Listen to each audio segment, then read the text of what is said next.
అందుకని మీరు రాజకీయంగా వాళ్ళతో ఎప్పుడు కూడా మద్దతు పలకడం కానీ జరగదు.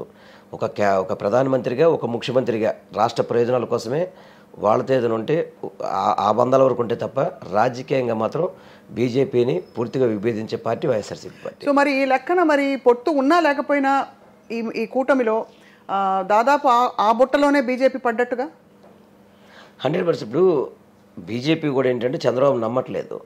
ఇప్పుడు చంద్రబాబుని ఎందుకు నమ్మట్లేదంటే మోడీ గారిని వ్యక్తిగతంగా కూడా నాకు తెలిసి చంద్రబాబు తిట్టినట్టుగా మోడీ గారిని ఎవరు కూడా ఎంత వ్యక్తిగతంగా తిట్టలేదు. అంతే కదా, ఐఎమ్ ఫాదర్ ఆఫ్ లోకేష్, నీ భార్య పేరు చెప్పలేవని చెప్పని అవమానించిన వ్యక్తి. అమిత్ షాని తీసుకొచ్చి తిరుపతి తీసుకొచ్చి చెప్పులేసాడు. మోడీ గారు వస్తుంది 40 వేసేసాడు. ఇవన్నీ వాళ్ళు గమనించారు.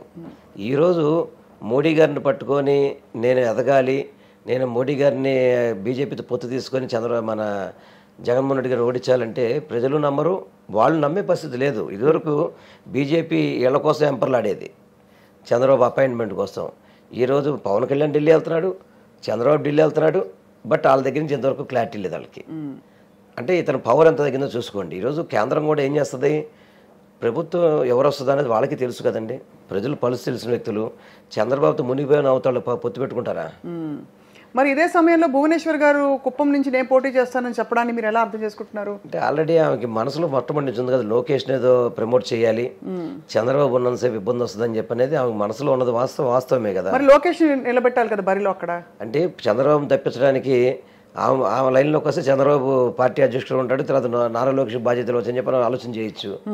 అది ఎవరు కూడా ఊరికే అన్నారని మాత్రం అనుకోవడానికి ఇది తీసిపడేసేదైతే కాదు. ఎందుకంటే ఆమెకి లోకేష్ని ప్రమోట్ చేయాలని చెప్పని నందమూరి వంశాలను తొక్కింది ఆమె కాదా.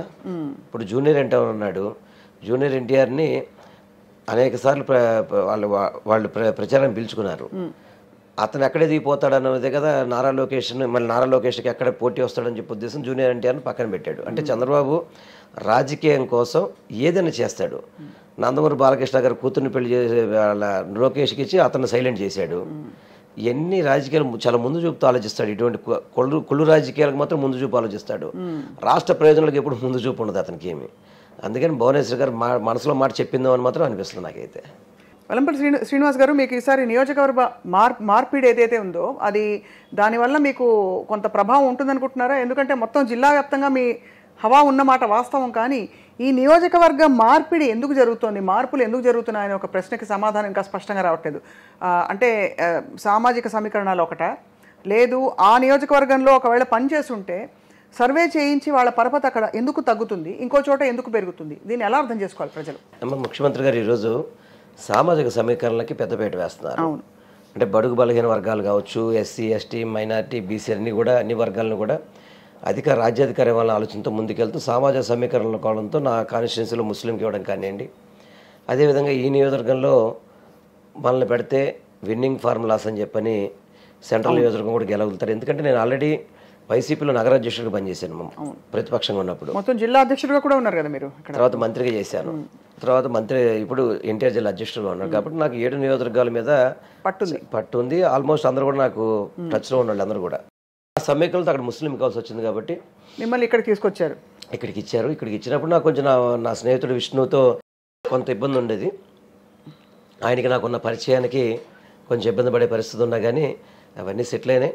ఇప్పుడు ఆల్మోస్ట్ మామూలుగా ఏంటంటే ఈ 7 నియోజకవర్గంలో మొట్టమొదటిగా గెలిచే నియోజకవర్గంగా ఉండే విధంగా మాత్రం ముందుకెళ్ళడం జరుగుతుంది. ఇప్పుడు మీ రాజకీయ ప్రత్యర్థి బోండా ఉమ్మ గారి పరిస్థితి ఏంటి సార్? బోండా ఉమ్మ సంగతి ప్రతి ఒక్కరికి తెలుసు. అతనికి ఏంటంటే గోండాయిజం, రౌడీయిజం, కబ్జాదారుడు కూడా. ఎట్లా అంటే మీరు చాలా వరకు అంటే ఒకటి చాలామంది అంటారు అతనంట నిరూపించమని చెప్పని. చంద్రబాబు చేసిన తప్పులు నిరూపించగలుగుతామా? చంద్రబాబు దోపిడీని ఎవరు నిరూపించగలుగుతామా? వాళ్ళకేంటంటే పరిపాలన కంటే ఇది ప్రజలకు మంచి చేయడం అంటే కూడా ఇటువంటి రౌడీజం, గోండాయిజం, డబ్బులు దోపిడీ వీటన్నిటికీ కూడా వాళ్ళకి సపరేట్ వ్యవస్థలు ఉంటాయి. వాళ్ళకి నేర్పిస్తారు, వాళ్ళకి వ్యవస్థలు మేనేజ్ చేస్తారు. ఇక్కడ స్వతంత్ర సమరయోధుల స్థలాలు కబ్జా చేశాడని చెప్పని మనం చెప్పలేదు, TV5 చెప్పింది. మీకు కూడా TV5 వాళ్ళు బిట్ పంపిస్తారు కాబట్టి అది వాళ్ళదే కదా ఛానల్. అదేవిధంగా ఒక పాప అయితే కనుక పాప క్యాన్సర్ అనుకుంటా సంథింగ్ పాపకి, వాళ్ళ పాపకి ట్రీట్మెంట్ చేయించాలి, ఆ ప్రాపర్టీ అమ్ముతానికి వెళ్తే బోండమ్మ అడ్డుపడేటప్పటికి ఆ పాప కూడా చనిపోయింది.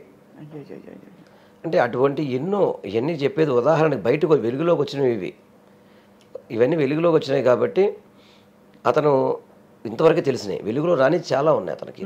ఎందుకంటే అతను పూర్తిగా కూడా దందాలు చేయడమే అతని పని అమ్మ. అతనికి ఎటువంటి వ్యాపారాలు లేవు అతనికి.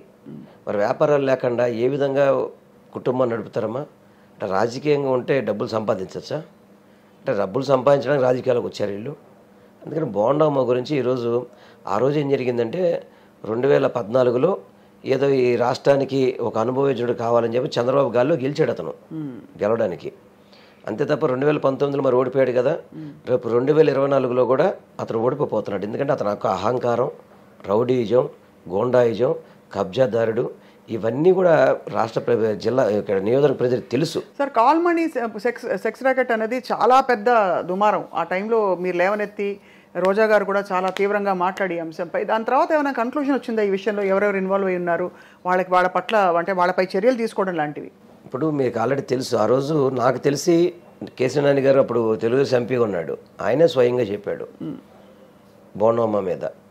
ఆ రోజు ఆయన తెలుగుదేశం ఎంపీగా ఉన్నాడు, తెలుగుదేశం ఎమ్మెల్యేగా ఉన్నప్పుడే ఆయన చెప్పడం కూడా జరిగింది. కాకపోతే ఒకటమ్మా, ఇవన్నీ కూడా వాళ్ళు ఎవరైతే కాల్మనీ సెక్స్ ర్యాకెట్లు ఉన్నారో వాళ్ళు బెదిరించి చివరికి సాక్ష్యం చెప్పనివారు. వీళ్ళు జనాలు కొంత భయపడుతున్నారు, మళ్ళీ వీళ్ళు ఏం చేస్తారా అని చెప్పనే ఉద్దేశంతో భయపడుతున్నారు. నేను ఒకటే చెప్తున్నా మా నియోజకవర్గ ప్రజలందరికీ కూడా, మీరు ఎవరికి భయపడబాకండి. జగన్మోహన్ రెడ్డి గారు ఎప్పుడైనా కానీ అన్నటికీ కూడా ఆయన ఉన్నంత వరకు ఆయనే ముఖ్యమంత్రి. ఇటువంటి రౌడీజాన్ని మాత్రం, ఇటువంటి గోండాయిజాన్ని, ఇటువంటి కాల్మనిగాళ్ళని, ఇటువంటి కబ్జాదారులు మాత్రం అతను క్షమించే పరిస్థితి అయితే ఉండదు. సెంట్రల్ నియోజకవర్గ ప్రజలందరికీ ఒకటే చెప్తున్నా, దయచేసి మీరు బోండమ్మ భయపడబాకండి, మీకు పూర్తిగా నేను అండగా ఉంటాను. ఎందుకంటే ఇటువంటి రౌడీజ వ్యక్తి కానీ గోండాయిజం చేసే వ్యక్తి కనుక వస్తే మళ్ళీ మన నియోజకవర్గం అనేది అధంపదాల్లోకి వెళ్ళిపోతుంది. అందుకని నేను మా ప్రజానికానికి మాత్రం చెప్పేది మాత్రం భయపడదని చెప్తున్నాను. తప్పకుండా అతను చేసిన ఆయన మీద నేనేదో చూస్తుంటే బోల్డ్ కేసులు ఉన్నాయి అతని మీద, బోల్డ్ కేసులు. ఇప్పుడు వాళ్ళ కొడుకున్నారు, వాళ్ళ కుమారులు బైక్ రేసులు నడిపి వాళ్ళ స్వయాన ఒక అబ్బాయి చనిపోయాడు. దాన్ని అంత సైలెంట్గా దాన్ని మాఫీ చేశారండి. దాన్ని ఏ విధంగా దాన్ని మాఫీ చేశారో తెలుసు కదా మీకు. అంటే అటువంటిది తండ్రిని చూసి కొడుకులు కూడా అదే దాంట్లోకి వెళ్తున్నారు. ఇప్పుడు ఎవరైనా పిల్లలకి ఏం చేయాలంటే తల్లిదండ్రులు మంచి బాట నేర్పించాలి. ఆ బాట కాకుండా తండ్రి బాటలోనే కొడుకులు నడిస్తే మాత్రం వాళ్ళు కూడా ఇబ్బంది పడే పరిస్థితి. అందుకని సెంట్రల్ నియోజకవర్గంలో మాత్రం అతను ఎట్టి పరిస్థితుల్లో ప్రజలు ఆయన్ని యాక్సెప్ట్ చేసే పరిస్థితి లేదు. అందుకే మా గెలుపు అనేది సులభం అని మాత్రం మీకు తెలుస్తుంది. ఆయన చాలా ఘాటుగా వ్యాఖ్యలు చేస్తున్నారు మీ మీద, మీరే ఎప్పటికప్పుడు కౌంటర్ ఇస్తున్నారు. ఒకటమ్మా, ఏదో భయపడతాను అనుకుంటున్నాడు అతను.